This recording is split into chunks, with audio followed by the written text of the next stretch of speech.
Hello everyone, welcome to Parcham classes. I'm Bhumika Prajapati. So as you all can see, Parcham ने एक interesting course launch करा है SSC का course, जो कि आपकी upcoming exams like CHSL, CGL के लिए काफ़ी ज़्यादा हेल्पफुल रहेगी. इस कोर्स में आपके सभी सब्जेक्ट्स जनरल अवेयरनेस के like polity, geography, history, economics, science, static GK सभी को कवर करवाया जाएगा. So make sure to visit this course on Parcham application once.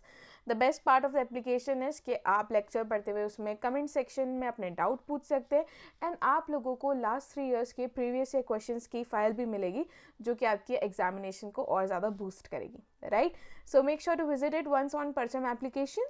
And अब बिना वेस्ट करे हमारा आज का टॉपिक हम लोग डिस्कस करते हैं, जो कि है दिल्ली सल्तनत के ऊपर. राइट, तो ये पार्ट 1 है. राइट, इसमें हम दिल्ली सल्तनत से रिलेटेड जितने भी रूलर्स थे, जितनी भी डायनेस्टीज थी, सभी को 1 by 1 डिस्कस करेंगे. राइट, सो डायरेक्टली ना दिल्ली सल्तनत पे जंप करने से पहले मेरा फर्स्ट बनता है कि मैं आप लोगों को थोड़ा उसका इनिशियल का बता दूं कि स्टोरी क्या है. सो देखिए, मुस्लिम इन्वेजन जो है भारत में होने लगे थे, ये वो टाइम पीरियड था. ठीक है, ऐसा नहीं था कि इसके पहले मुस्लिम इन्वेजन्स भारत में हुए नहीं थे. लाइक इन पर्टिकुलर हम यहाँ से या इस पर्टिकुलर टाइम पीरियड को क्यों कहते हैं कि 712 AD से मुस्लिम इन्वेजन होना शुरू हुए, वो इसलिए था बिकॉज ये पहला सक्सेसफुल मुस्लिम इन्वेजन था जो कि भारत में हुआ था. राइट, वो किसने करा था? तो वो करा था मोहम्मद बिन तुगलक ने, और ये अरब मुस्लिम इन्वेजन था. राइट, तो अरब मुस्लिम इन्वेजन था 712 AD में हुआ था एंड करने वाले जो पर्सन थे वो थे मोहम्मद बिन कासिम. राइट, इसके बाद टर्किश मुस्लिम इन्वेजन भारत में होना शुरू हुए. राइट, तो जो पहला टर्किश मुस्लिम इन्वेजन था वो 1000 AD में हुआ था, जिसे महमूद गजनवी ने करा था. राइट, महमूद गजनवी के बाद मोहम्मद गौरी जो है उन्होंने इन्वेड करा था 1175 AD में. राइट, 1175 AD में मोहम्मद गौरी ने इन्वेड करा. अब क्या हुआ यहाँ पर कि मोहम्मद गौरी जो है ना, वो उनका असैसिनेशन हो गया. अरे जब मोहम्मद गौरी असैसिनेट हो गए, मर गए, तो इतनी बड़ी जो उनका एम्पायर था, राइट, उन्होंने क्या करा था, उनके पूरे एम्पायर को उनके 4 स्लेव्स के बीच में डिस्ट्रीब्यूट कर दिया था. उसमें से जो उनके एक स्लेव थे जिनको उन्होंने दिल्ली और लाहौर वाला पार्ट दिया था, वो थे कुतुब-उद-दीन ऐबक. राइट, तो कुतुब-उद-दीन ऐबक ने क्या करा था, दिल्ली सल्तनत की शुरुआत करी थी, और उसमें पहली डायनेस्टी जो उन्होंने स्टैब्लिश करी थी वो थी स्लेव डायनेस्टी. राइट, तो किसने नींव रखी थी दिल्ली सल्तनत की? तो वो थे कुतुब-उद-दीन ऐबक, जो कि कौन थे? तो वो एक स्लेव थे. किसके? मोहम्मद गौरी के. राइट, उन्होंने ही दिल्ली सल्तनत की नींव रखी थी by establishing slave dynasty, because वो एक स्लेव थे मोहम्मद गौरी के. क्लियर? अब हम समझ गए कि ठीक है, ये फाउंडेशन जो है दिल्ली सल्तनत का इस तरीके से हुआ है. अब हम देख लेते हैं थोड़ा सा ना मोहम्मद गौरी के बाद देख लेते हैं. देखिए, because after assassination of Gauri जो एम्पायर था, राइट, मैंने अभी बताया कि जब गौरी असैसिनेट हो गए थे तो उनके एम्पायर को ना उनके 4 स्लेव्स के बीच में डिवाइड कर दिया था. ठीक है, वो 4 स्लेव्स कौन थे उनके? पहले थे कुतुब-उद-दीन ऐबक. राइट, ये तो मैं बता ही चुकी हूँ. ये कहाँ के रूलर बने? तो ये दिल्ली के रूलर बने. ठीक है, इनको बेसिकली दिल्ली एंड लाहौर वाला रीजन मिला था. क्लियर? इसके बाद थे कबाचा. पहले मैं चारों स्लेव्स बता देती हूँ. चारों स्लेव्स पहले हम देख लेते हैं. तो पहले है कुतुब-उद-दीन ऐबक. ठीक है, दूसरे है कबाचा, तीसरे है याल्दोज, और चौथे है बख्तियार खिलजी. ठीक है, वही बख्तियार खिलजी है जिन्होंने नालंदा यूनिवर्सिटी को डिस्ट्रॉय कर दिया था, वही बख्तियार खिलजी है. ठीक है, तो पहला काम आपको याद रखना है कि चारों स्लेव्स कौन से थे? मोहम्मद गौरी के. ठीक है, तो पहले Qutbuddin Aibak, second Qabacha, third Yaldoz, fourth Bakhtiyar Khilji. ठीक है, दूसरा काम आपको ये करना है कि इनको कौन कौन से एरियाज मिले थे या ये कहाँ कहाँ के रूलर बने थे. तो एक ऑब्वियस चीज़ है. ठीक है, दिल्ली सल्तनत की नींव कुतुब-उद-दीन ऐबक ने रखी थी. ठीक है, तो उनके पास दिल्ली वाला रीजन गया ही होगा. ठीक है, तो कुतुब-उद-दीन ऐबक के पास कौन से रीजन गए थे? दिल्ली एंड लाहौर. कबाचा के पास, कबाचा मुल्तान के रूलर बने थे. ठीक है, याल्दोज गजनी के रूलर बने हैं एंड बख्तियार खिलजी को बंगाल के कुछ पार्ट्स मिले थे और वो वहाँ पर रूल कर रहे थे. Right, so Qutbuddin Aibak he became ruler of Delhi in 1206. तो 1206 से ही दिल्ली सल्तनत जो है उसकी नींव रखी थी. Right, establishing the sultanate of Delhi which marked the start of slave dynasty. ठीक है, कबाचा की बात करें तो became the ruler of Multan in 1210. ठीक है, याल्दोज की बात करें तो he became ruler of Ghazni and Bakhtiyar Khilji he became rulers in parts of Bengal. Right, तो इस तरीके से ये अलग अलग जगह पे रूल करे थे, अलग अलग पार्ट्स में रूल करे थे. ठीक है, इसमें से Qutbuddin Aibak is one of the slaves of Mohammad Ghori, जो मास्टर बन गए of his Indian provinces and he laid foundation of Delhi sultanate in 1206। ठीक है, ईयर आप लोगों को याद रखना है, 1206 में उन्होंने दिल्ली सल्तनत की नींव रखी थी, फाउंडेशन स्टोन रखा था। राइट, तो कब से शुरू होता है दिल्ली सल्तनत? 1206 से होता है। किससे होता है? स्लेव डायनेस्टी से होता है। उसके फाउंडर कौन है? कुतुबुद्दीन ऐबक। कौन थे? तो he was one of the slave of Mohammad Ghori. ठीक है, अब देखिए हम ये डायनेस्टीज बेसिकली 5 होती है, उसमें से सबसे ज़्यादा इंपॉर्टेंट जो है ये ममलुक डायनेस्टी है, उसे स्लेव डायनेस्टी भी कहा जाता है। ठीक है, उसके बाद खिलजी डायनेस्टी, स्लेव डायनेस्टी को इल्बरी डायनेस्टी भी कहा जाता है। उसके बाद खिलजी डायनेस्टी, तुगलक डायनेस्टी के बारे में हम देखेंगे।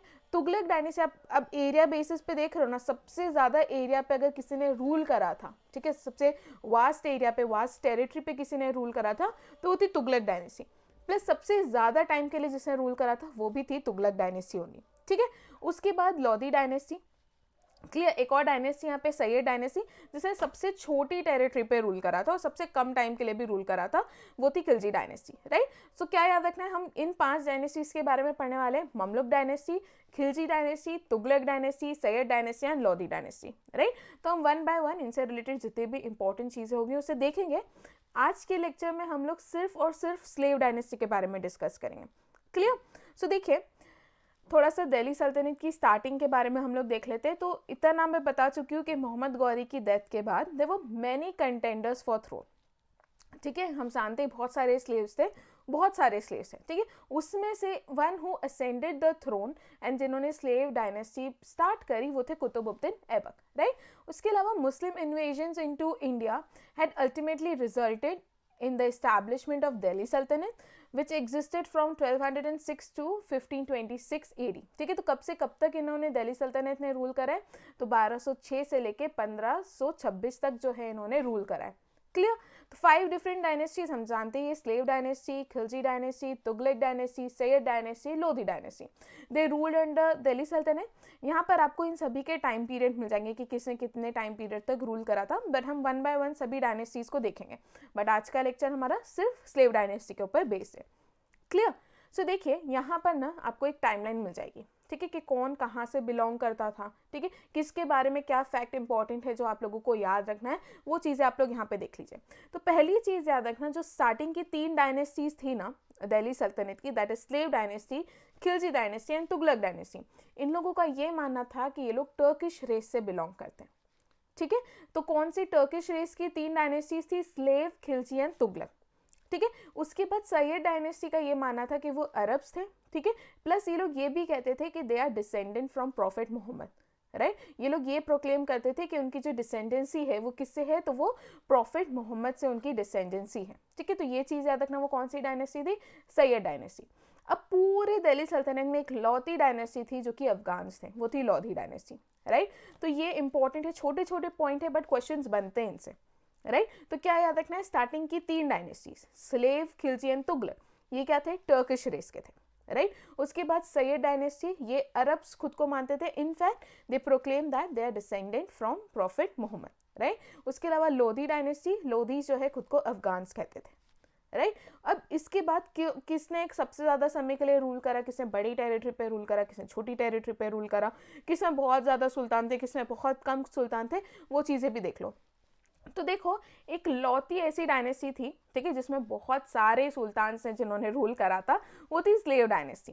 ठीक है, और सबसे कम सुल्तान जिन्होंने रूल करा था वो थी लोधी डायनेस्टी। ठीक है, so maximum number of sultan कौन सी डायनेस्टी से बने? वो है स्लेव। ठीक है, and least number of sultan कौन सी डायनेस्टी से बने? तो वो है लोधी। ठीक है, सबसे कम टाइम के लिए किसने रूल करा है? तो वो खिलजी डायनेस्टी, अभी स्टार्टिंग में बता दूं। ठीक है, सबसे शॉर्टेस्ट टाइम पीरियड जो था किसी का रूल करने का वो था खिलजी डायनेस्टी का। राइट, और सबसे ज़्यादा लॉन्गेस्ट टाइम के लिए जिसने रूल करा था वो थी तुगलक डायनेस्टी। इसके अलावा तुगलक डायनेस्टी ने सबसे वास्ट टेरिटरी पे भी रूल करा है, तो तुगलक का वैसे ही इंपॉर्टेंट हो जाता है, बहुत बड़ी टेरिटरी पे भी रूल करें, बहुत लंबे समय तक भी रूल करें। राइट, और सबसे छोटी टेरिटरी पे किसने रूल करा है? तो वो थी सैयद डायनेस्टी। राइट, तो छोटी मोटी चीजें हैं, 1-2 बार पढ़ोगे तो दिमाग में बैठ जाएगी। क्लियर, अब बढ़ते हैं हम लोग स्लेव डायनेस्टी की तरफ। हम कौन कौन से रूलर्स मेनली पढ़ने वाले हैं वो यहाँ पर हैं। देखिए हम सभी जानते हैं कि मैक्सिमम नंबर ऑफ सुल्तान्स किसी डायनेस्टी से मिले हैं तो वो थी स्लेव डायनेस्टी। अब हमें मैक्सिमम नंबर ऑफ सुल्तान्स तो पढ़ना नहीं है, हमें सिर्फ इंपॉर्टेंट सुल्तान्स के बारे में पढ़ना है जिन्होंने कुछ बहुत अच्छा कॉन्ट्रीब्यूशन करा है, कुछ स्टूपिड चीज़ें करी होगी, कुछ बहुत अच्छी चीज़ें करी होगी, हमें सिर्फ उन लोगों के बारे में डिस्कस करना है, राइट। तो स्लेव डायनेस्टी में हम लोग पढ़ेंगे कुतुबुद्दीन ऐबक के बारे में। इंपॉर्टेंट अपने आप ही हो जाते हैं बिकॉज इन्होंने क्या रखी थी, फाउंडेशन स्टोन रखा था स्लेव डायनेस्टी का, फाउंडर है स्लेव डायनेस्टी के, ठीक है, तो ऑटोमेटिकली इंपॉर्टेंट हो जाते हैं। इसके बाद इल्तुतमिश आते हैं, ठीक है। बेसिकली ना कुतुबुद्दीन ऐबक के बाद उनके सुपुत्र आते हैं, बट जो नोबल्स थे, ठीक है, दे वर नॉट हैप्पी के कुतुबुद्दीन ऐबक के बेटे से वो लोग काफ़ी ज़्यादा खुश नहीं थे, ठीक है। अब आप यहाँ पे कंफ्यूज मत हो जाना कि नोबल्स वाली बात क्यों कह रही हूँ, नोबल्स एग्जिस्ट करते थे, ठीक है, बट प्रॉपर उनको एक कैटेगरी नहीं बनाया गया था, उनकी प्रॉपर एक कैटेगरी इल्तुतमिश ने बनाई थी। हम आगे डिस्कस करेंगे, जिनको वो तुर्क चहलगान कहते थे, राइट। 40 नोबल्स जो है ये कहा जाता था, बट ऐसा नहीं कि उसके पहले नोबल्स एग्जिस्ट ही नहीं करते थे, बट उनको प्रॉपर एक कैटेगराइजेशन इल्तुतमिश ने करा था, राइट। तो कुतुबुद्दीन के बेटे के साथ जो कोर्ट में जो भी लोग थे वो खुश नहीं थे, तो उसके बाद आ जाते हैं इल्तुतमिश, ठीक है, जो कि कुतुबुद्दीन ऐबक के ही एक स्लेव थे, राइट। उसके बाद इल्तुतमिश जो है वो चाहते थे कि उनकी बेटी जो है थ्रोन पे बैठे, ठीक है, वो यही डिक्लेयर करके बैठे थे कि उनकी जो नेक्स्ट सक्सेसर होगी वो उनकी सुपुत्री ही होगी, उनकी बेटी ही होगी, रजिया सुल्तान। बट अगेन यहाँ पर नोबल्स को ये चीज़ जो है पसंद नहीं थी, तो बेसिकली इल्तुतमिश के बाद उनका बेटा बैठा था, बट उनके बेटे को असैसिनेट करवा दिया गया था, फिर रज़िया सुल्तान बैठ गई, रज़िया सुल्तान को भी असैसिनेट करवा दिया था। तो ऐसे यहाँ पर एक दो रूलर्स के बारे में आपको पढ़ने को मिलेगा, बट इंपॉर्टेंट कौन है, रज़िया सुल्तान, राइट। इसके बाद हम नसीरुद्दीन के बारे में पढ़ेंगे। नसीरुद्दीन जो है, बलबन ने नसीरुद्दीन को मरवा दिया था, ऐसा कुछ लोग कहते हैं, ठीक है। कहीं कहीं आपको देखने को मिलेगा कि बलबन की ही कॉन्स्पिरेसी थी कि उन्होंने नसीरुद्दीन को मरवाया। एक्चुअली यहाँ पे स्टोरी ये है कि नसीरुद्दीन जो है वो पहले माइनर थे, ठीक है, तो वो जब माइनर थे तो उनका एज ए रीजेंट जो है रूल करने का काम कौन कर रहे थे, बलबन कर रहे थे, ठीक है। तो यहाँ पर एज ए रीजेंट रूल करते करते करते करते उन्होंने बहुत सुप्रीम पावर जो है अपने हाथों में ले ली, एंड बाद में उन्होंने खुद ही नसीरुद्दीन को मरवा दिया और फिर वो थ्रोन पे बैठ गए, राइट। सो 2-3 इसमें बातें हैं, आगे हम देखेंगे जब अब बलबन के बारे में पढ़ेंगे, तो अभी कंफ्यूज मत होना, अभी सिर्फ एक जिस्ट दे रही हूँ कि हाँ ये पढ़ने वाले हम लोग। और इन रूलर्स के बारे में मेनली देखना है, बहुत सारे क्वेश्चंस बनते हैं स्पेशली बलबन और इल्तुतमिश से, ठीक है, आपको बहुत ज़्यादा क्वेश्चंस इनसे देखने को मिलेंगे, क्लियर। तो अभी हम स्टार्ट करते हैं कुतुबुद्दीन ऐबक से, क्लियर। सो देखिए, कुतुबुद्दीन ऐबक की हम बात करें तो ऐबक जो है ये मोहम्मद गौरी के स्लेव थे, अभी तक तो मैं रटवाई दी होंगी आप लोगों को, ठीक है। सो ऐबक कौन थे, वो स्लेव ऑफ मोहम्मद गौरी, ठीक है। अरेबिक लैंग्वेज जो है, बिकॉज मैंने आप लोगों को क्या कहा, ऐबक जो है वो मोहम्मद गौरी के स्लेव थे। मोहम्मद गौरी अपने उनकी जब ही वॉज असैसिनेटेड तो बहुत बड़ा एम्पायर था, अपने 4 स्लेव्स में डिवाइड कर रखा था, ठीक है। अब याद रखना है यहाँ पर अरेबिक लैंग्वेज जो है उसमें स्लेव का मतलब होता है ममलुक, राइट। इसलिए जो स्लेव डायनेस्टी उसे ममलुक डायनेस्टी के नाम से भी जाना जाता है, ठीक है। तो आपको आंसर मिल गया कि इसे ममलुक डायनेस्टी क्यों कहते हैं। अभी आगे आपको ये आंसर भी मिलेगा कि इसको इल्बेरी डायनेस्टी क्यों कहते हैं, ठीक है। एक एक करके सभी चीज़ों के आंसर मिलेंगे, तो कंफ्यूज मत होना, ठीक है। तो पहली चीज़, ऐबक स्लेव थे मोहम्मद गौरी के, स्लेव डायनेस्टी की नींव ही उन्होंने रखी थी। अरेबिक लैंग्वेज जो है उसमें स्लेव का मतलब होता है ममलुक, और इसलिए स्लेव डायनेस्टी को ममलुक डायनेस्टी के नाम से भी जाना जाता है, क्लियर। ऐबक जो है is considered as the real founder of Muslim rule in India, ठीक है। बिकॉज देखो अभी तक जो आ रहे थे ना, उन्होंने इंडिया में ही बैठकर रूल करना शुरू नहीं करा था, ठीक है। वो इंडिया आए थे, लूटपाट करी थी, यहाँ से वेल्थ लूटा था और प्लंडर करा था, बहुत सारी चीज़ें करी थी, बट वो ना वहाँ पर बैठकर इंडिया आए, इंडिया में ही बैठे और रूल करना शुरू नहीं करा था। ये चीज़ जो है ना प्रॉपर कुतुबुद्दीन ऐबक ने करना शुरू करी थी, therefore he is considered as real founder of Muslim rule in India, right. He founded first independent Turkish kingdom in Indian and first to assume the title of Sultan, clear। तो ये पहले independent Turkish kingdom जो है उन्होंने उसकी स्थापना करी थी, बिकॉज स्टार्टिंग की 3 डायनेस्टीज क्या थी, टर्किश खुद को मानती थी, खुद का ओरिजिन टर्किश से मानती थी। तो इसलिए जो पहला इंडिपेंडेंट टर्किश किंगडम है भारत में किसी ने स्टैब्लिश करा था, तो वो थे कुतुबुद्दीन ऐबक, ठीक है। And also he was the first जिन्होंने सुल्तान टाइटल को भी क्या करा था, अज्यूम करा था। अब याद रखना इनिशियली इन्होंने कैपिटल लाहौर को बनाया था, ठीक है। अब देखिए, दो he is considered as a real founder of Muslim rule in India, ठीक है, बट दिल्ली सल्तनत का रियल फाउंडर ना वो इल्तुतमिश को कहा जाता है, बिकॉज उन्होंने दिल्ली को कैपिटल बनाया था एंड प्रॉपर उन्होंने वहाँ से रूल करना शुरू करा था, राइट। सो याद रखना कुतुबुद्दीन ऐबक के, अब आप लोग क्या समझोगे यार दिल्ली सल्तनत पढ़ रहे हैं तो कुतुबुद्दीन ऐबक ने लाहौर को थोड़ी ना कैपिटल बनाया होगा, उसने तो दिल्ली को ही बनाया होगा। ये कन्फ्यूजन होता है सभी को, तो बट ये चीज़ यहाँ पर याद रख लेना, इन्होंने पहले कैपिटल जो है लाहौर बनाई थी, दिल्ली को जिसने कैपिटल बनाया था वो थे Iltutmish, right. He is known as Lakhbakhsh, ठीक है, या फिर लाखबख्श, और giver of lakhs as he gave a lot of liberal donations. Actually नहीं, काफ़ी ज़्यादा चैरिटी करते थे, लाखों में रुपए जो है लोगों को दे दिया करते थे। दैट इज़ द रीज़न इनको लाखबख्श के नाम से जाना जाता है, ठीक है। ऐबक जो है इन्होंने गोल्ड कॉइन्स इशू करे हैं, सिल्वर कॉइन्स इशू करे हैं, बिलियंस जो है बेसिकली 14 आपने सुना होगा वर्ड, उसे बिलियन भी कहा जाता है, ठीक है। It is a mixture of copper and tin plus lead, right, इसका मिक्सचर है जिसे पोतीन कहा जाता है, राइट। तो ऐबक के टाइम पर गोल्ड कॉइन्स भी इशू हुए, सिल्वर कॉइन्स भी इशू हुए, बिलियंस भी इशू हुए एंड कॉपर कॉइन्स भी इशू हुए, ठीक है। He discarded carving the name of Abbasid Khalif on it, तो ये चीज़ भी याद रखना है, इन्होंने अब्बासिद खलीफ का नेम जो है, जो पहले कार्व आउट होता था कॉइन्स पर, उसे जो है बंद करवा दिया था। इससे इतना क्वेश्चन नहीं बनेगा जितना इस वाली लाइन से या इस पॉइंट से क्वेश्चन बनेंगे, ठीक है। इन्होंने 3 मेन टाइटल्स जो है अज्यूम करे थे, ठीक है। पहली चीज़ या उनको दिए गए थे, पहली चीज़ उनको कुरान खान कहा जाता है, ठीक है, इनको लाखबख्श कहा जाता है, और इनको हातिम ताई जो है ये भी टाइटल दिया गया था, राइट। सो कुरान खान, लाखबख्श और हातिम ताई, ये तीनों ही टाइटल किसको दिए गए थे? कुतुबुद्दीन ऐबक को दिए गए थे, और इससे क्वेश्चंस बहुत बार बने। तो देखिए इतनी पूरी स्लाइड में आपको क्या क्या चीज़ें याद रखनी। पहली चीज़, फाउंडर ऑफ स्लेव डायनेस्टी, ठीक है। इन अरेबिक लैंग्वेज स्लेव का मतलब होता है ममलुक, तो slave dynasty is also known as Mamluk dynasty, ठीक है। तीसरी चीज़, फर्स्ट इंडिपेंडेंट टर्किश किंगडम किसने एस्टैब्लिश करा था? तो कुतुबुद्दीन ऐबक ने एस्टैब्लिश करा था, ठीक है। First person to assume the title of sultan was Qutbuddin Aibak, ठीक है। इन्होंने लाहौर को कैपिटल बनाई थी, ठीक है। इनके टाइम पे बहुत सारे कॉइन्स इशू हुए, वो इतना ध्यान मत देना। बाकी इनको लाखबख्श कहा जाता है, हातिम ताई कहा जाता है, और कुरान खान कहा जाता है, ठीक है। तो इस स्लाइड से इतनी चीज़ें आप लोग याद रखिएगा, इससे क्वेश्चंस बनते हैं, ओके। नेक्स्ट स्लाइड पे जाते हैं हम लोग, ओके। एक राइटर है, अकॉर्डिंग टू मिनहाज तबाकत नसीरी, मिनहाज जिन्होंने तबाकत नसीरी लिखी है, ही स्टाइल्ड ऐबक एज सुल्तान, ठीक है। उन्होंने अपनी बुक में ऐबक को जो है सुल्तान कहा है। प्लस एक क्रॉनिकलर है जिनका नाम है हसन निज़ामी, उन्होंने भी क्या कहा है? ऐबक को सुल्तान कहा है, ठीक है। निज़ामी ने प्लस ये तक स्टेट करा है that khutba was read and coins were struck in Aibak's name, ठीक है। तो इनके टाइम पर खुतबा जो है पढ़ा जाता था, एंड कॉइन्स जो है वो ऐबक के नाम पर क्या करे जाते थे? बनाए जाते थे। अब ये खुतबा वाली चीज़ है ना, इसके बाद सभी ने खुतबा पढ़वाना जो है कंटिन्यू रखा था, एक्सेप्ट जब तक हम मुगल एम्पायर पे नहीं आ जाते, जब तक हम औरंगजेब पे नहीं आ जाते। औरंगजेब ने खुतबा पढ़वाना जो है बैन करवा दिया था, ठीक है। अब मुगल एम्पायर में बाद में डिस्कस करेंगे।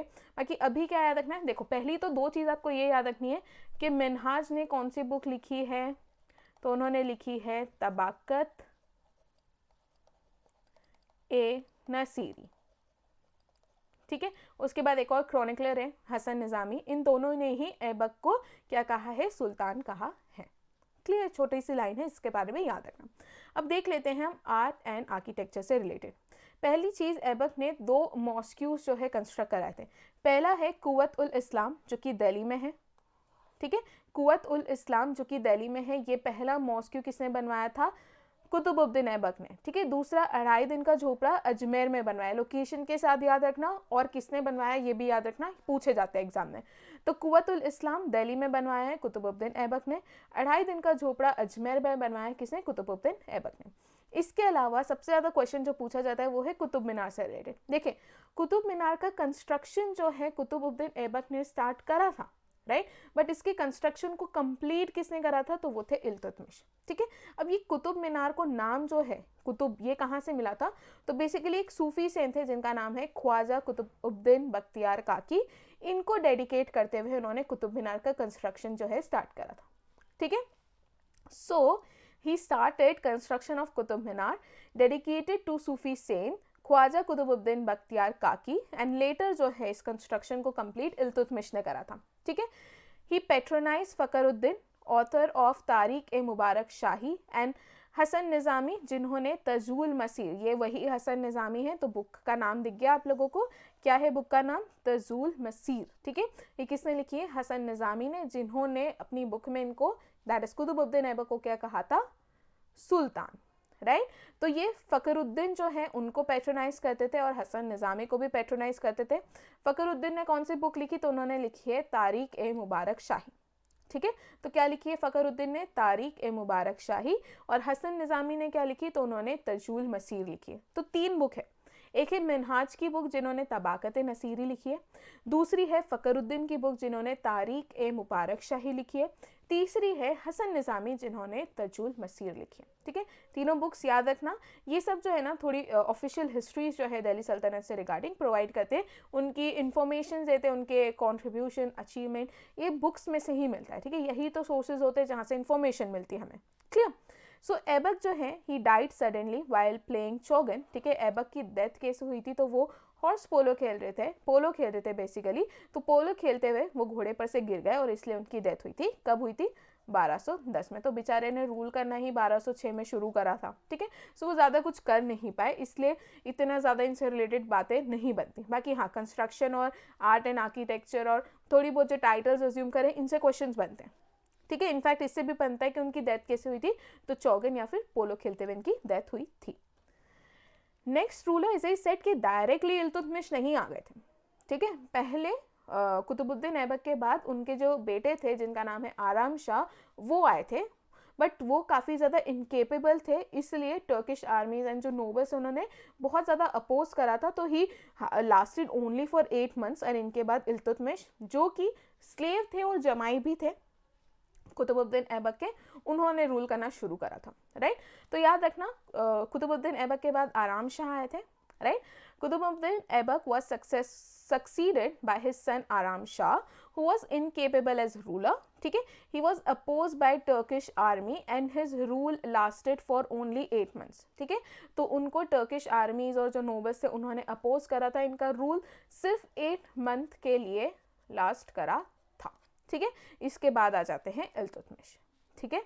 अब बिकॉज इल्तुतमिश इल्बरी ट्राइब को बिलोंग करते हैं, यही एक रीज़न है कि स्लेव डायनेस्टी जो है उसे इल्बरी डायनेस्टी के नाम से भी जाना जाता है, या इन पर्टिकुलर जो इल्तुतमिश का रूल करने का जो टाइम पीरियड है उसे इल्बरी डायनेस्टी के नाम से जाना जाता है, ठीक है।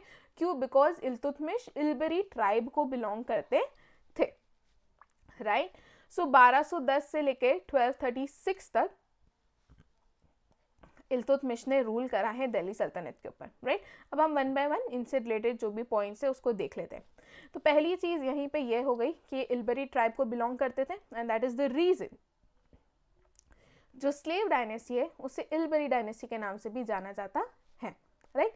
Now his half brothers sold him as a slave to Aibak to made him son in law, ठीक है, by giving his daughter to him, right. तो उनके जो हाफ ब्रदर्स थे they sold him as slave to Aibak, ठीक है, who made him his son in law. तो basically हुआ था कि ऐबक ने खरीदा था इल्तुतमिश को उनके भाइयों से, ठीक है। और बाद में ऐबक ने उनको उनकी बेटी की शादी जो है इल्तुतमिश से करवा दी थी। लेटर जो है ऐबक ने इनको इक्तेदार की तरह अपॉइंट करा था, कहाँ के, ग्वालियर के। एंड यहाँ से क्वेश्चन बहुत ज़्यादा पूछा जाता है कि when Qutbuddin Aibak was ruling तब इल्तुतमिश क्या थे, तो वो थे इक्तेदार, ठीक है। कहाँ के थे, ग्वालियर के थे, राइट।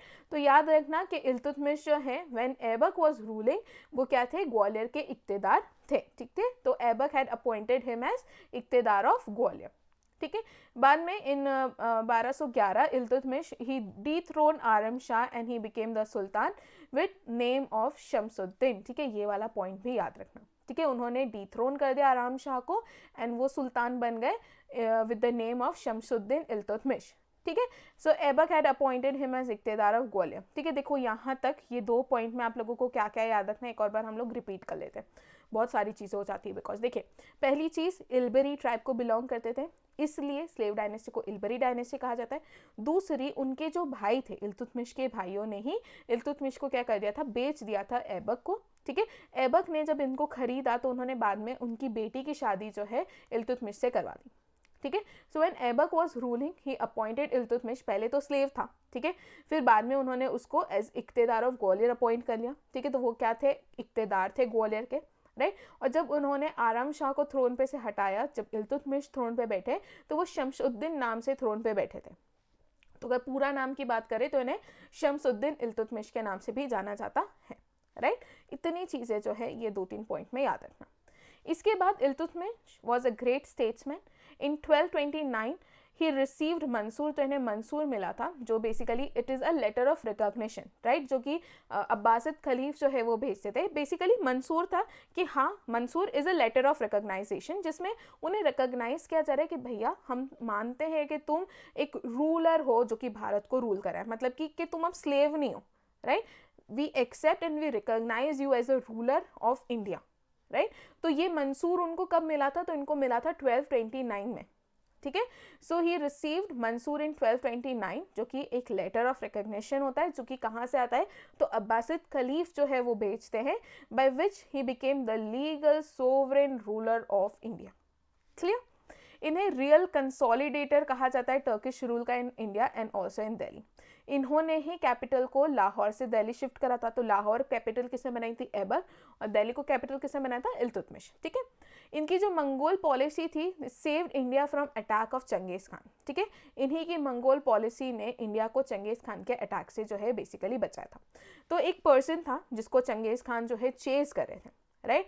तो वो पर्सन भागते भागते जो है इल्तुतमिश के पास आया था और इल्तुतमिश से मदद मांगी थी कि भैया please give me shelter, right. उसने बोला था कि मुझे बचा लो, थोड़े समय के लिए तुम्हारे साथ रख लो. बट इल्तुतमिश ही न्यू के Genghis Khan is very powerful, right. अगर उस समय वो उनको शरण दे देते, राइट, तो शायद भारत पर मंगोल अटैक हुआ होता और इल्तुतमिश भारत को मंगोल अटैक से नहीं बचा पाते, राइट. तो यही उनकी मंगोल पॉलिसी थी. उन्होंने क्लियरली डिक्लाइन कर दिया था कि मैं तुम्हें शेल्टर नहीं दूंगा, नहीं बचाऊंगा. और इसी तरीके से उन्होंने इनडायरेक्टली या डायरेक्टली भारत को चंगेज खान के अटैक से बचाया था. ओके. प्लस इन्होंने अराबिक कॉइनेज जो है इंट्रोड्यूस करे थे इन इंडिया, राइट. सिल्वर टंका became a standard coin in medieval India. और उन्होंने कॉपर के कॉइन्स जिन्हें जिटल कहा जाता है, इसे भी इंट्रोड्यूस करा था. तो याद रखना, दिल्ली सल्तनत में सिल्वर कॉइन को टंका, राइट, एंड कॉपर कॉइन को जिटल कहा जाता है. ठीक है. इससे भी क्वेश्चंस बनते हैं, आप लोग अवेयर होंगे इन चीज़ के बारे में. तो ये चीज़ याद रखना आप लोग. Plus they created a new class of ruling elite of 40 powerful military leaders, जो कि नोबल्स उस समय जो है एग्जिस्ट करते थे, जिन्हें तुर्क के चहलगानी या द 40 या द नोबल्स जो है, या 40 नोबल्स इस नाम से जाना जाता था. ठीक है. तो इन्होंने पूरे एलाइट लोगों का एक ग्रुप बनाया था, ठीक है, जो बेसिकली उनको एडमिनिस्ट्रेशन में मदद करेगा. जब वो कोर्ट में बैठेंगे तो उनको सारी डिटेल्स जो है बताएगा. वो अगर कोई अच्छा कंसेप्ट लेकर आ रहा है, ठीक है, उसमें कुछ खामियां हैं तो उसे डिटेक्ट करने का काम करेगा. तो उसने इसलिए ये रूलिंग एलाइट जो है, जो भी एलाइट उस समय लोग थे, उनका या जो नोबल्स थे, उनका एक ग्रुप बनाया था, राइट, जिन्हें 40 नोबल्स या तुर्क चहलगानी कहा जाता है. तो तुर्क चहलगानी से ना दो चीज़ पूछी जाती है. पहली चीज़, किसने इस ग्रुप को या इस पूरी नई क्लास को इस्टेब्लिश किसने करा था, या क्रिएट किसने करा था, नॉट इस्टेब्लिश, क्रिएट किसने करा था? तो वो थे इल्तुतमिश. ठीक है. इसको ख़त्म किसने कर दिया था? तो वो थे बलबन. दो Balban himself was part of तुर्क चहलगान. ठीक है. वो खुद भी was among one of the members of the 40, but फिर भी उसे पता था कि उनके रूल करने में या उनके पूरे एम्पायर को चलाने में अगर कोई प्रॉब्लम क्रिएट कर सकता है तो वो ये नोबल्स ही है, राइट. आगे आप समझोगे कि क्यों इनको वो एक प्रॉब्लम मानता था, तो वो आगे आपको समझ में आएगा. बट अभी याद रख लेना, स्टार्ट किसने करा था या किसने क्रिएट करा था? तो इल्तुतमिश थे. किसने अबॉलिश कर दिया था? तो वो थे बलबन. ओके. अब देखिए, कुतुब मीनार का कंस्ट्रक्शन कंप्लीट इन्होंने करवा दिया था. मैंने स्टार्टिंग में बताया था कि स्टार्ट किसने करा था? कुतुबुद्दीन ऐबक ने. कंप्लीट किसने करा था? इल्तुतमिश ने. इन्होंने अपनी बेटी को ही नॉमिनेट करा था as a successor. Thus the hereditary succession to Delhi sultanate. उनके अकॉर्डिंग उनकी बेटी को ही सक्सीड करना चाहिए था उनके बाद. बट लोगों को प्रॉब्लम होती है ना, जब भी लड़की की बात आ जाती है कि यार एक लड़की कैसे रूल कर सकती है, एक लड़की हमें कैसे ऑर्डर दे सकती है, वो वाला एक माइंडसेट लोगों का हो जाता है. और वही रीज़न था कि वो इतनी केपेबल रूलर को अपने रूलर की तरह या अपने सुल्तान की तरह एक्सेप्ट नहीं कर पा रहे थे, राइट. तो एक रीज़न था, लोगों की मेंटालिटी के साथ ही प्रॉब्लम है, कुछ कर नहीं सकते उसका.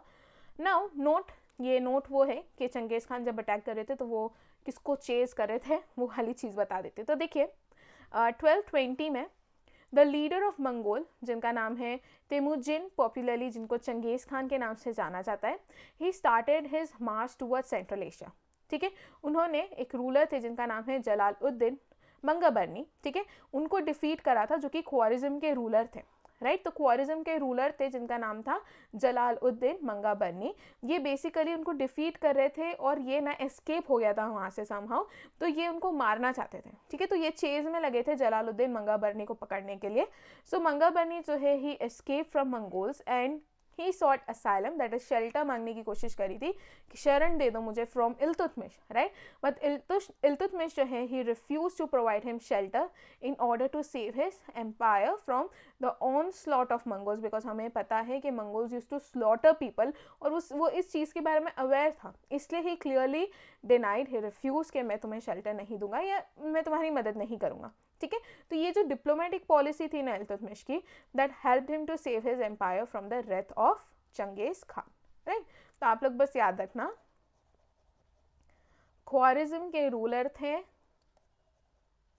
जिनका नाम है मंगाबरनी, उनको चेज कर रहे थे कौन, चंगेज खान, और इन्होंने इल्तुतमिश से मदद मांगी थी and Iltutmish clearly refused to provide him asylum और शेल्टर। क्लियर। अब इल्तुतमिश के बारे में सारी चीज़ें हो गई। अब आ जाते हैं, इल्तुतमिश क्या चाहते थे, रज़िया सुल्तान बने, बट इल्तुतमिश के बाद बनते हैं रुकनुद्दीन फिरोज शाह, ठीक है। इनके सपोर्ट में कतई नहीं थे इल्तुतमिश, वो चाहते थे उनकी बेटी बने, बट स्टिल, ठीक है, उनके बेटे को थ्रोन पे बिठा दिया गया and again he was not capable at all, but ये नोबल्स की मदद से थ्रोन पे बैठे थे। तो थोड़ा बहुत इनके बारे में भी हम लोग पढ़ लेते हैं, ठीक है। So he was the eldest son of Iltutmish, ठीक है, इल्तुतमिश के सबसे बड़े बेटे थे, who ascended the throne with help of nobles, ठीक है, जिन्होंने नोबल्स की मदद से थ्रोन पे वो बैठे थे। So when the governor of Multan revolted, Ruknuddin Firoz Shah he march to suppress the revolt, ठीक है। इस अपॉर्चुनिटी को यूज करते हुए जो इल्तुतमिश की डॉटर थी Razia, with help of amirs of Delhi, she seized the throne of Delhi sultanate, ठीक है। तो वो उन्होंने एक अपॉर्चुनिटी उनको मिली कि ये यहाँ पर है नहीं, वो मुल्तान में रिवोल्ट चल रहा था, तो वहाँ पे मार्च सप्रेस करने गए थे, तो इस अपॉर्चुनिटी को यूज़ करा और दिल्ली के आमिर्स की मदद ली उन्होंने, और फाइनली रज़िया सुल्तान जो है थ्रोन पर बैठ जाती। ज़्यादा कुछ इससे आप लोगों को याद नहीं रखना है, बस ये याद रखना कि इल्तुतमिश के बाद जो है कौन बने थे, तो वो बने थे रुकनुद्दीन फिरोज शाह, ठीक है, जो कि 1236 में बने थे। एंड देन रज़िया ने इनको थ्रोन पर से हटाया एंड वो खुद जो है थ्रोन पे बैठ गई, ठीक है। ओके, यहाँ पर आ जाता है आप लोगों के लिए डिस्काउंट कोड। तो इस बार का आपका डिस्काउंट कोड है वो है SAVE10, राइट। तो आप इस कोड को यूज़ कर डिस्काउंट मिलेगा आपको 10% का। तो ये कोड जो है that will be applicable for SSC GA courses and individual courses जो है SSC से रिलेटेड, उन सभी पर ये कोड एप्लीकेबल है, ठीक है। सो मेक श्योर एप्लीकेशन को विजिट करें और इस डिस्काउंट कोड को यूज़ करके अच्छे डिस्काउंट का यूज़ करें आप लोग, राइट। नेक्स्ट जो है, अब रज़िया सुल्तान आ गई है, तो अभी तक क्या चल रहा है, पहले थे कुतुबुद्दीन ऐबक, कुतुबुद्दीन ऐबक के बाद उनके बेटे आराम शाह आए थे, आराम शाह को हटाकर इल्तुतमिश बैठे, इल्तुतमिश के बाद उनके एल्डेस्ट सन रुकनुद्दीन फिरोज शाह है, ठीक है। रुकनुद्दीन फिरोज शाह के बाद जो है रज़िया सुल्तान फाइनली थ्रोन पर बैठती है। क्लियर। सो रज़िया सुल्तान कौन थी, she was the first and only female ruler of medieval India सल्तनत पीरियड, हम सभी जानते हैं, ठीक है। पूरे सल्तनत पीरियड की एक लौती फीमेल रूलर थी रज़िया सुल्तान। 1230 इनको ज़्यादा रूल नहीं करने दिया इन लोगों ने, ठीक है। ये कुछ भी डिसीजन लेती थी तो उसका अपोज कर दिया जाता था। इनके पहनावे से प्रॉब्लम थी कि ये ओपन फेस कोर्ट में कैसे आ सकती, तो इनके हर डिसीजन से इन लोगों को प्रॉब्लम थी, ठीक है। हर डिसीजन को कि इनके हर डिसीजन को अपोज करते थे नोबल्स एंड कोर्ट में जितने भी लोग बैठते थे, राइट। और सून ही शी वॉज, इनके अगेंस्ट एक कॉन्स्पिरेसी जो है रची गई थी, she was assassinated and assassinate nobles ने ही इनका करवाया था असैसिनेशन। क्लियर। सो ज़्यादा समय के लिए रूल नहीं करिए, सिर्फ 1236 से 1239 तक इन्होंने रूल करा है। पहली important cheese, the first and only female ruler of medieval India सल्तनत पीरियड वाज रज़िया सुल्तान। अब इसका ना एक और चीज़ में इनका अपोज करा था, वो थे इबीशियन स्लेव, ठीक है, जिनका नाम है मलिक जमाल उद्दीन याकूत, ठीक है। मलिक याकूत के नाम से आपने ज़्यादा सुना होगा। तो एक एबेसियन स्लेव थे, बिकॉज एक एबेसियन स्लेव थे और रज़िया ने इनको अपॉइंट करा था, लोगों ने काफ़ी ज़्यादा इसका अपोज करा कि आप एक नॉन टर्क को इतनी इंपॉर्टेंट पोजिशन पर कैसे बिठा सकते हो। Basically she appointed him as royal horses, ठीक है, आमिर ए आखुर की तरह जो है इन्होंने उनको अपॉइंट करा था कि जो भी हॉर्सेस होते हैं उनके मास्टर की तरह जो है ये काम करेंगे या उनको हेड करेंगे। सो आमिर ए आखुर की पोजीशन पर उन्होंने एक एबिसियन स्लेव जिनका नाम है मलिक याकुत उसको अपॉइंट करा था, और इस अपॉइंटमेंट पर भी उनको काफ़ी ज़्यादा अपोजिशन झेलना पड़ा था, ठीक है। So the recruitment of few other non Turks to important position, इसके अलावा उन्होंने बहुत सारे नॉन टर्क्स को इंपॉर्टेंट पोजीशंस पर अपॉइंट करा था। That arose resentment among the Turkish noble, obvious है, ठीक है। So Razia Sultan she discarded, plus इसके अलावा she also discarded the female apparel and she held the court with her face uncovered which further created resentment. तो लोगों को बुरा लगेगा ही, ठीक है।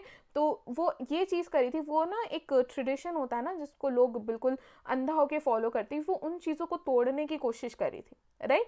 वो उन चीज़ों को तोड़ने की कोशिश करी थी, बट यही होता है कि लोग अच्छी चीज़ों को एक्सेप्ट नहीं कर पाते हैं, या लोग ये एक्सेप्ट नहीं कर पाते कि वो एक लड़की है, वो ये कैसे कर रही है, राइट। या वो ये नहीं एक्सेप्ट कर पा रहे थे कि वो एक लड़की को सुल्तान की तरह कैसे दिखे, राइट। सो कुछ रीजंस थे, उनके बहुत सारे ऐसे डिसीजंस थे which was creating resentment, right. So she even went hunting and she led the army. तो ये सारी चीज़ें जो है was further creating resentment among the Turkish nobles and other members in the court, ठीक है। फिर 1240 की बात है, अल्तोनिया, बेसिकली अल्तोनिया से ही वो बाद में शादी कर लेती। ये भटिंडा के गवर्नर थे, राइट। तो इन्होंने रजिया सुल्तान के अगेंस्ट रिवोल्ट करा था, right. So Altunia the governor of Bhatinda revolted against her. So Razia जो है अलॉन्ग साइड याकुत, मतलब वो याकुत जो मलिक याकुत हैं उनके साथ she marched against Altunia, but on the way जो टर्किश फॉलोअर्स थे अल्तुनिया के, दे मर्डर्ड याकुत और उन्होंने रजिया को एज अ प्रिजनर जो है अपने साथ ले गए, ठीक है। मीन टाइम जब रजिया जो है एज अ प्रिजनर थी, उस टाइम पर जो टर्किश नोबल थे उन्होंने बहराम शाह जो है, जो कि दूसरे बेटे थे इल्तुतमिश के, उनको थ्रोन पे बिठा दिया, ठीक है। हाउएवर रजिया जो है और अल्तुनिया की लव स्टोरी शुरू हो जाती है, और दोनों ने शादी कर ली, एंड अल्तुनिया के साथ शादी करने के बाद she marched and proceeded back to Delhi, but बीच में उनके अगेंस्ट कॉन्स्पिरेसी रची गई थी एंड शी वाज असैसिनेटेड, ठीक है, बाय तुर्के चहलगान, जो उन्होंने कूप जो है रचा था उसके against, and she was killed, ठीक है। So later both Razia and Altunia they were killed by coup of Chahalgani while proceeding to Delhi. तो इस तरीके से रजिया सुल्तान का रूल खत्म होता है, ठीक है। उनको रूल करने ही नहीं दिया, एंड आई बिलीव कि वो बहुत कुछ अच्छा करती अगर लोग उन्हें ऐसे सुल्तान एक्सेप्ट कर लेते तो। अब मैंने बता दिया कि जब रजिया को अरेस्ट करके रखा था अल्तुनिया ने, उस टाइम पीरियड में जो चहलगानीज थे, जो तुर्के चहलगानी थी या जो 40s जो थे, उन्होंने बहरम शाह को थ्रोन पे बिठा दिया, ठीक है। बट इन्होंने भी ज़्यादा समय रूल नहीं करा, हार्डली 2 साल इन्होंने रूल करा। उसके बाद अलाउद्दीन मसूद शाह आ जाते, उसके बाद नसीरुद्दीन आ जाते, उसके बाद बलबन आ जाते। तो यहाँ पर ख़त्म होता है हमारा स्लेव डायनेस्टी, ठीक है। सो अगर मैं बहरम शाह की बात करूँ, so the fall of Razia Sultan that paved the way for ascendancy of the 40, ठीक है। So during the reign of Behram Shah, there continued the struggle for supremacy between the sultan and the nobles, right। तो जब वो rule करा था ना, तो सुल्तान और नोबल के बीच में सुप्रीमेसी के लिए काफ़ी ज़्यादा प्रॉब्लम चल रही थी, right. So the Turkish noble they supported Behram Shah in the beginning, but later इन्होंने ही but later it became disordered and during this unrest Bairam Shah जो है उनको उनकी ही आर्मी ने मार दिया था। तो आप लोगों को इससे कुछ याद नहीं रखना है, बस याद रखना रजिया सुल्तान के बाद बैरम शाह जो है उन्हें थ्रोन पे बिठाया गया था, ठीक। नेक्स्ट आ जाते हैं बहरम शाह के बाद अलाउद्दीन मसूद शाह जो है वो थ्रोन पे बैठे, ठीक है। तो ये हार्डली इन्होंने 4 साल रूल करा था, 1242 से लेकर 1246 तक, ठीक है। सो ये किसके बेटे थे? तो ये रुकनुद्दीन फिरोज शाह के बेटे थे and he was nephew of Razia Sultan, right. So after death of Bahram Shah इनको चूज़ किया गया था as the next ruler. However काफ़ी ज़्यादा इनकम्पिटेंट थे, इनकेपेबल थे of handling the affairs in the government, इसलिए he was replace by Nasiruddin Mahmud, ठीक है। तो अब आ जाते हैं नसीरुद्दीन महमूद, जिन्होंने 1246 से 1265 तक रूल करा। वो सिर्फ इसलिए रूल कर पाए बिकॉज जब इन्हें थ्रोन पे बिठाया गया था, he was quite young, quite inexperience, ठीक है, माइनर थे। तो एज अ रीजेंट जो है, ठीक है, बलबन की मदद से उन्होंने इतने 1246 से 1265 तक बलबन की मदद से ही वो रूल कर पाए थे। बलबन जिन्हें उलुग खान के नाम से भी जाना जाता है, जो कि चहलगानी द 40 जो है उसके मेंबर थे, क्लियर। पहली चीज़, he was grandson of Iltutmish, he was young and he was inexperienced, ठीक है. He ascended the throne with help of Balban Ulugh Khan, इनकी मदद से जो है उन्होंने थ्रोन असेंड कर पाए थे, ठीक है, जो कि क्या थे, चहलगानी, तुर्क चहलगानी या द 40 के मेंबर थे. Who himself assumed the position of regent, उन्होंने खुद ही डिसाइड करा कि मैं एज अ रीजेंट जो है रहूँगा और सारे डिसीजन लूँगा, ठीक है. ही मैरिड हिज डॉटर, तो इसने क्या करा, बलबन ने उन्हीं की बेटी की शादी उन्होंने नसीरुद्दीन से करवा दी, और इससे क्या हो गया कि जो रियल पावर है ना वो ऑटोमेटिकली बलबन के हाथ में आ गई, ठीक है. सो बलबन जो है वो बहुत ज़्यादा पावरफुल हो गए एडमिनिस्ट्रेशन में, ठीक है. But he had to face the conspiracy and plottings of the rivals in the court, because इतनी ज़्यादा पावर बलबन के पास आ गई थी, तो ऑब्वियसली जो तुर्क चहलगान थे और जो दूसरे रॉयल कोर्ट में जितने भी मेंबर्स थे सबको प्रॉब्लम होगी, ठीक है. इस कारण से उनके अगेंस्ट ना काफ़ी ज़्यादा कॉन्स्पिरेसी एंड प्लॉटिंग्स होने लगी, ठीक है. But he overcame all the difficulties and in 1265 जो है नसीरुद्दीन महमूद ही डाइड. अब देखें, या तो वो मर गए थे या तो उनको मरवा दिया गया था. कुछ हिस्टोरियंस का ये मानना है कि लाइक इब्न बतूता के अकॉर्डिंग बलबन ने ही पॉइजन करा था नसीरुद्दीन मोहम्मद को एंड ही एक्वायर्ड या ही असेंडेड द थ्रोन. क्लियर. सो 1265 में Balban ascended the throne, right? जो कि इसके पहले क्या थे, एज अ रीजेंट जो है रूल कर रहे थे, और जब उन्होंने अपनी बेटी की शादी नसीरुद्दीन से करवा दी तो बहुत ज़्यादा पावर उनके पास आ गया था, ठीक है. अब हम देख लेते हैं बलबन के बारे में, ठीक है. पहली 1266 से लेकर 1286 तक उन्होंने रूल करा है, राइट. इन्हें उलुग खान के नाम से जाना जाता है. देखिए, कहीं ना कहीं बलबन खुद जो है तुर्क चहलगानी के मेंबर थे, एंड रज़िया सुल्तान से लेके नसीरुद्दीन शाह जब रीन कर रहे थे, रूल कर रहे थे, उस दौरान ही ऑलरेडी सॉ एवरीथिंग हिमसेल्फ के जो तुर्क के चहलगान हैं, अगर ये लोग एग्जिस्ट करेंगे तो वो प्रॉपर जो है एडमिनिस्ट्रेशन या उनके एम्पायर को रूल नहीं कर पाएंगे, या कुछ डिसीजंस जो कि नॉन टर्क्स के लिए लेने हो, बिकॉज जब आप किसी टेरिटरी को रूल करते हो ना तो आपको सबको देख के अगर आप चलोगे, आप तभी आपकी टेरिटरी, आपका एम्पायर और आप खुश रह पाएंगे, ठीक है. सो ही कहीं ना कहीं न्यू कि ये जो द 40 है वो उनके एडमिनिस्ट्रेशन में प्रॉब्लम क्रिएट कर सकते हैं, इससे उन्होंने क्या कर दिया, इन्होंने उस पोस्ट को, उस कैटेगरी को ही अबॉलिश कर दिया, ठीक है. तो अभी हम थोड़ी बहुत छोटी मोटी चीज़ें हैं इनके बारे में जो याद रखेंगे. पहली चीज़, बलबन जो है उलुग खान के नाम से भी जाने जाते हैं, ठीक है. He was one of the main architect of Delhi सल्तनत. यहाँ इस लाइन से ही बहुत बार क्वेश्चन बने कि who is known as the architect of Delhi sultanate, it is Balban, ठीक है. अकॉर्डिंग टू हिम सुल्तान जो है was god's shadow on earth, ठीक है, दैट इज जिल ए इलाही, and a recipient of divine grace, that is निबायत खुदाई, ठीक है. तो उनके अकॉर्डिंग ये था कि जो सुल्तान होता है, जो रूल कर रहा है, वो ना भगवान की ही परछाई है अर्थ पर, ठीक है, और वो एक रेसिपेंट है डिवाइन ग्रेस के, ठीक है. तो जिले इलाही और निबायत खुदाई, ठीक है, ये दो चीज़ उनका मानना था. उसके अलावा इन्होंने तुर्क चहलगानी जो है द 40 जो है इसको अबॉलिश कर दिया, इस पूरी कैटेगरी को, इस पोस्ट को ख़त्म कर दिया. इन्होंने एक Persian festival that is Navroz जो है उसे इंट्रोड्यूस करा था, और ये खुद को नसीर आमिर उल मोमिन कहा करते थे, दैट इज़ जो खलीफ के जो है राइट हैंड मैन है, ये खुद को ये मानते थे. तो खुद को ही वो क्या बुलवाते थे, नसीर आमिर उल मोमिन, that is caliph's right hand man, right. इसके अलावा इनकी एडमिनिस्ट्रेशन की बात करें, सबसे इम्पॉर्टेंट चीज़ इनके टाइम पर जो हुई थी, इन्होंने क्या करा था, फाइनेंस डिपार्टमेंट और मिलिट्री डिपार्टमेंट दोनों को सेपरेट कर दिया, ठीक है. वो नहीं चाहते थे कि जो फाइनेंस का डिपार्टमेंट है और मिलिट्री का डिपार्टमेंट है साथ साथ चले, दोनों बहुत अलग चीज़ें थी. ही अंडरस्टूड दैट थिंग, और उन्होंने क्या करा, दोनों को सेपरेट कर दिया. तो क्वेश्चन यहाँ से ये नहीं बनता, क्वेश्चन यहाँ से ये बनता है कि फाइनेंस डिपार्टमेंट को बलबन के टाइम पर क्या कहा जाता था, तो उसे कहा जाता था दीवान ए विसारत, ठीक है. और मिलिट्री डिपार्टमेंट को क्या कहा जाता था, तो दीवान ए अर्ज, राइट. तो फाइनेंस डिपार्टमेंट को दीवान ए वजारत और मिलिट्री डिपार्टमेंट को दीवान ए अर्ज जो है कहा जाता था किसके टाइम पर, बलबन के टाइम पर. इसके बाद पर्शियन फेस्टिवल नवरोज़ जो है उसे इंट्रोड्यूस करा था. ये क्यों किया गया था, तो जो नोबल्स थे and the people with his wealth and power, उन लोगों को थोड़ा सा इम्प्रेस करने के लिए उन्होंने पर्शियन फेस्टिवल नवरोज़ को इंट्रोड्यूस करा था, ठीक है. Administered justice with extreme impartiality, ठीक है. ब्लड एंड आयरन पॉलिसी को फॉलो करते थे. देखिए, ब्लड एंड आयरन पॉलिसी जो है बलबन की ये थी कि यहाँ पर आयरन से मतलब है स्वॉर्ड, ठीक है. स्वॉर्ड जो आयरन की होती है, लोहे की होती है, कि अगर कोई आपके खिलाफ जा रहा है या आप किसी के अगेंस्ट आवाज़ उठा रहे हो, ठीक है। तो या आपका कोई एनिमी है, ठीक है, तो उसे मार दो, भले ही कितना भी खून क्यों ना बहे, बट आप चुप मत बैठो, हर चीज़ का डिसीजन लो। और उस चीज़ को उन्होंने basically blood and iron policy कहा था, ठीक है।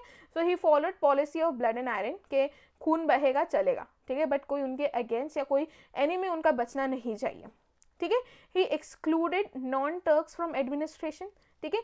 इंडियन मुस्लिम्स जो है were not giving important post, ठीक है। Appointed spies to monitor activities of the nobles की एक्टिविटी को मॉनिटर करने के लिए उन्होंने स्पाइस जो है उन्हें भी अपॉइंट करा था। उसके बाद इन्होंने सजदा एंड पेबोज, ये दो जो कस्टम कह सकते हो आप, या कोर्ट का एक ट्रेडिशन है कि अगर आप कोर्ट में जा रहे हो तो आपको सर झुकाना है, जो सुल्तान है उनके पैर को किस करना है, तो ये जो चीज़ है वो भी उन्होंने इंट्रोड्यूस करी थी to prove his superiority over the nobles, ठीक है। तो सजदा एंड पेबोज किसने इंट्रोड्यूस करा था? बलबन ने, ठीक है। अब बलबन के बारे में, ये एडमिनिस्ट्रेशन से रिलेटेड बलबन की चीज़ है, एंड थोड़ी बहुत जो जैसे कि उलुग खान कहा जाता है, नवरोज फेस्टिवल, सजदा एंड पेबोज, ब्लड एंड आयरन पॉलिसी, ये छोटी मोटी चीज़ें जो है आप लोग याद रखना बलबन के बारे में, राइट। अब आ जाते हैं Kaikabad, right. Kaikabad, he was grandson of Balban, right, was made the Sultan of Delhi by the nobles. He was soon replaced by his son, उनके बेटे ने उनको रिप्लेस कर दिया था, that is Kaimur. In 1219 Firoz the अरीज ए ममालिक, जो कि मिनिस्टर ऑफ वॉर थे, उन्होंने क्या करा, कैमूर का मर्डर कर दिया, थ्रोन को कैप्चर करा, एंड जलालुद्दीन टाइटल से उन्होंने खिलजी डायनेस्टी जो है उसे इस्टेब्लिश करा, ठीक है। तो वॉज द लास्ट रूलर, तो it was Kaimur. Clear? Kaimur कौन थे? लास्ट रूलर थे स्लेव डायनेस्टी के, एंड उनको असैसिनेट कर दिया गया था, मार दिया गया था, एंड खिलजी डायनेस्टी की नींव रखी थी किसने? जलालुद्दीन खिलजी ने, ठीक है। सो ये इतनी चीज़ें जो है आप लोग स्लेव डायनेस्टी से याद रखिएगा, राइट। सो यहाँ पर ख़त्म होता है हमारा आज का लेक्चर, जो कि है स्लेव डायनेस्टी के ऊपर, दिल्ली सल्तनत का फर्स्ट पार्ट था ये हमारा। सो आई होप यहाँ तक आप लोगों को सारी चीज़ें समझ में आई होगी, एंड कोई भी डाउट नहीं होगा। और डाउट्स के लिए comment section is open for you all, आप वहाँ पर डाउट्स पूछ सकते हैं, क्लियर। इसके अलावा ना, डाउट पूछने के अलावा प्रैक्टिस क्वेश्चन नाम की चीज़ एक पूछती हूँ, उसका आंसर लिखा करो कमेंट सेक्शन में, ओके। सो आज का जो हमारा प्रैक्टिस क्वेश्चन है वो बहुत ही इजी क्वेश्चन है, वो ये है कि ब्लड एंड आयरन पॉलिसी किसने स्टार्ट करी थी, ठीक है। बलबन ने, रज़िया सुल्तान ने, इल्तुतमिश ने, या नन ऑफ दिस, ठीक है। अगर नन ऑफ दिस आंसर है तो किसने शुरू करा था ये भी बताना, कि नन ऑफ दिस मत लिख देना, राइट। सो आज का क्वेश्चन है हमारा, blood and iron policy was started by whom, right. So आज का लेक्चर यहीं पे ख़त्म करते हैं, मिलते हैं नेक्स्ट लेक्चर में। Thank you so much.